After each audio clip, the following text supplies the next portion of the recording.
আসসালামু আলাইকুম। বিসমিল্লাহির রহমানির রহিম। আজকের আমার এই ভিডিওটি খুবই গুরুত্বপূর্ণ। দয়া করে স্কিপ না করে আমার এই সম্পূর্ণ ভিডিওটি দেখে যাবেন বা শুনে যাবেন। আমার এই ভিডিওটি তাদের জন্য খুবই গুরুত্বপূর্ণ যারা ভাবছেন ট্রিটমেন্টের জন্য ভারতে যাবেন বা ভারতে চলাচল করছেন। চলুন শুরু করি আজকের ভিডিও। ভারতে গিয়ে যেভাবে কিডনি হারালেন 3 বাংলাদেশি।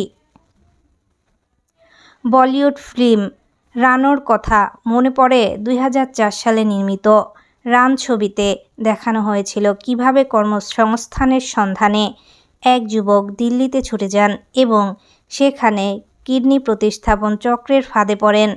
2 দশক আগের সেই ঘটনার পুনরাবৃত্তি হলো ভারতের রাজধানী দিল্লিতেই, যার শিকার 3 বাংলাদেশি যুবক। সম্প্রতি 3 বাংলাদেশি নাগরিক কিভাবে কিডনি পাচারকারী চক্রের শিকার হয়েছিলেন তাদের সাথে ঘটে যাওয়া সেই লোমহর্ষক ঘটনার বিবরণ দিয়েছেন তারা। ভারতীয় ফৌজদারি কার্যবিধির 164 নম্বর ধারায় নথিভুক্ত তাদের সাক্ষ্য গ্রহণ অনুযায়ী জানা গেছে কিভাবে এই 3 বাংলাদেশিকে চাকরির প্রতিশ্রুতি দিয়ে ভারতে নিয়ে যাওয়া হয়েছিল, কিন্তু ভারতের মাটিতে পা রাখার পর চাকরির বদলে কপালে জুটেছিল দুর্ভোগ। মেডিকেল পরীক্ষার নাম করে তাদের শরীর থেকে বের করে নেওয়া হয়েছিল কিডনি। অবসাদগ্রস্ত এবং অসহায় অবস্থা কাটিয়ে প্রায় 48 ঘন্টা পর তারা যখন জ্ঞান ফিরে পান, তারা অনুভব করেন তাদের শরীরে কিডনি নেই, আর এর ক্ষতিপূরণ বাবদ তাদের ব্যাংক অ্যাকাউন্টে জমা করা হয়েছে 4 লাখ টাকা। বাংলাদেশে মা বোন এবং স্ত্রীকে নিয়ে সংসার ছিল 30 বছর বয়সী বাংলাদেশি রুবেল নাম। পরবর্তীতে এর সংসারে আর্থিক সচ্ছলতা আনতেই তার এক পরিচিত ব্যক্তির পরামর্শে ভারতে আসার পরিকল্পনা করেন, কিন্তু সেই স্বপ্ন এক মুহূর্তে ভেঙে যায় যখন তিনি জানতে পারেন তার শরীরে কিডনি চলে গেছে অন্য কারো হাতে। কিডনি পাচারকারীদের চক্র থেকে ভারতের আইনশৃঙ্খলা বাহিনী যখন তাকে উদ্ধার করে, তখন তিনি জানতেনই না যে এ বছর তিনি ঈদ পালন করতে পারবেন না। রুবেল জানান, নিজের দেশে অগ্নিকাণ্ডে যখন আমার কাপড়ের ব্যবসা ধ্বংস হয়ে যায়, আমি তখন একটি এনজিও থেকে 8 লাখ টাকা ঋণ নিয়েছিলাম। আমি 3 লাখ টাকা শোধ করেছিলাম, কিন্তু বাকি ঋণ আমাদের জন্য আর্থিক বোঝা হয়ে দাঁড়ায়। এই সময় আমার এক বন্ধু আমাকে ভারতে যাওয়ার পরামর্শ দিয়েছিল এবং সেই আমার পাসপোর্ট ও মেডিকেল ভিসার ব্যবস্থা করে দিয়েছিল এবং আমাকে বলা হয়েছিল যে ভারতে আমার চাকরি অপেক্ষা করছে।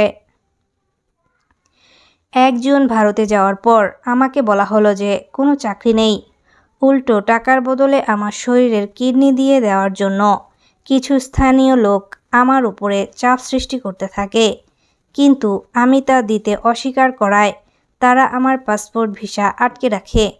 আমি যদি তাদের কথা মেনে না চলি তবে আমাকে ভারত থেকে বাংলাদেশে যেতে দেওয়া হবে না বলে হুমকি দেওয়া হয়। ঠিক একই ঘটনা ঘটেছিল 35 বছর বয়সী জাহাঙ্গীর নাম পরিবর্তিত ক্ষেত্রেও। বাংলাদেশ তাসকিন নামে এক ব্যক্তি জাহাঙ্গীরকে ভারতে কর্মসংস্থানের আশ্বাস দিয়েছিলেন। গত 2 ফেব্রুয়ারি তাকে ভারতে নিয়ে আসা হয়। জাহাঙ্গীর জানান, বিমানবন্দরে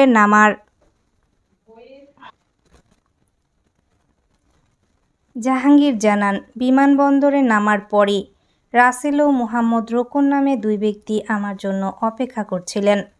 তাদের সাথে আমি জাশোলার হোটেলে রামপালে উঠেছিলাম।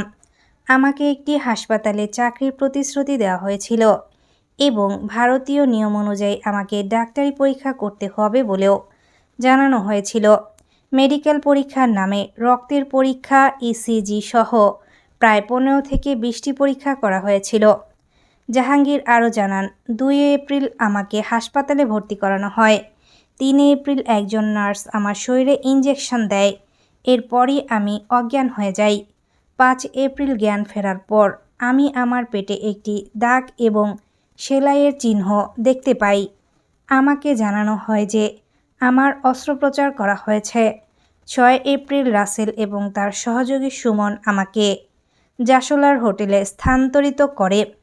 পরে রাসেল আমার ব্যাংক অ্যাকাউন্টে বিশদ বিবরণ নিয়ে তাতে 4 লাখ টাকা জমা দেয়।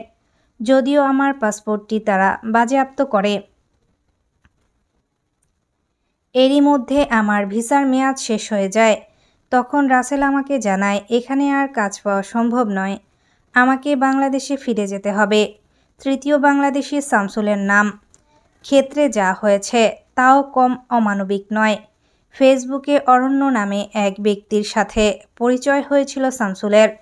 অরণ্যই তাকে ভারতে কাজ পাইয়ে দেওয়ার প্রতিশ্রুতি দিয়েছিল।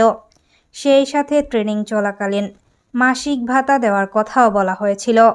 অরণ্যের কথায় বিশ্বাস করেই ভারতে আসেন শামসুল। শামসুল জানান, কাজে যোগ দেওয়ার আগে তাকে বেশ কিছু মেডিকেল পরীক্ষা করার কথা বলা হয়েছিল। 6 দিনের মধ্যে তার কাছ থেকে 49 টিউব রক্ত নেওয়া হয়েছিল। তিনি আরও জানান, আমার শরীরে এমন কিছু দেওয়া হয়েছিল যাতে আমি খুব দুর্বল হয়ে পড়ি এবং এক সময় আমি জ্ঞান হারিয়ে ফেললাম। একদিন সকালে ঘুম থেকে উঠে দেখি আমার কিডনি নেই। আমাকে বলা হয়েছিল আমি কোনো সমস্যা ছাড়াই একটি কিডনি নিয়ে বাঁচতে পারবো। কিডনির পরিবর্তে আমাকে 4.5 লাখ টাকা দেওয়া হয়। ভারতে ভয়ঙ্কর অভিজ্ঞতার শিকার হয়ে আপাতত দেশে এসেছেন এই 3 বাংলাদেশি নাগরিক। এই ঘটনায় সম্প্রতি দিল্লির সাকেত আদালতে চিফ জুডিশিয়াল ম্যাজিস্ট্রেট দীপ্তি ডেভিসন্স এজলাসে প্রায় 7,000 পাতার চার্জশিট জমা দেয় দিল্লি পুলিশ। খুব শীঘ্রই এই মামলার বিচার শুরু হবে। প্রায় 3 মাস আগে এই কিডনি চক্রের র্যাকেট ফাঁস করে দিল্লি পুলিশ। ওই ঘটনায় ভারতীয় চিকিৎসক, স্বাস্থ্যকর্মী, দালাল, কিডনিদাতা ও প্রাপক সহ 10 জন অভিযুক্তকে গ্রেফতার করে দিল্লি পুলিশ। অভিযুক্তদের মধ্যে রাসেল, মোহাম্মদ রোকন ও সুমন মিয়া নামে 3 বাংলাদেশি নাগরিকও রয়েছেন। গ্রেফতার ব্যক্তিদের মধ্যে এক নারী চিকিৎসক রয়েছেন, যিনি উত্তরপ্রদেশের নয়ডায় একটি হাসপাতালে 16 জন রোগীর অস্ত্রোপচার করিয়েছিলেন বলে অভিযোগ রয়েছে।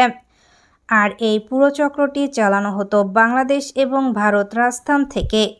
উন্নত জীবনযাপনের লক্ষ্যে যারা বিভিন্ন জায়গা থেকে, বিশেষ করে বাংলাদেশ থেকে দিল্লি বা আশেপাশের অঞ্চলে ছুটে আসতেন, তাদের টার্গেট করেই চলত এই কিডনি বিক্রির রমরমা চক্র। চার্জশিট অনুযায়ী জানা গেছে, এই চক্রের পাণ্ডারা বাংলাদেশে এসে বিভিন্ন ডায়ালাসিস সেন্টারে গিয়ে রোগীদেরকে খোঁজ করতেন। দিল্লি পুলিশের এক তদন্তকারী কর্মকর্তা জানান, চক্রের সদস্যরা বাংলাদেশি ডোনারদেরকে খোঁজ করতেন। মূলত তাদের দরিদ্রতার সুযোগ নিয়ে ভারতে কাজের লোভ দিয়ে ভারতে নিয়ে আসা হতো। তারপর নয়ডায় বিভিন্ন হাসপাতালে অবৈধভাবে অস্ত্রোপচার করা কিডনি বের করে নেওয়া হতো। একটি কিডনি প্রতিস্থাপন করতে খরচ পড়ত 25 থেকে 30 লাখ রুপি।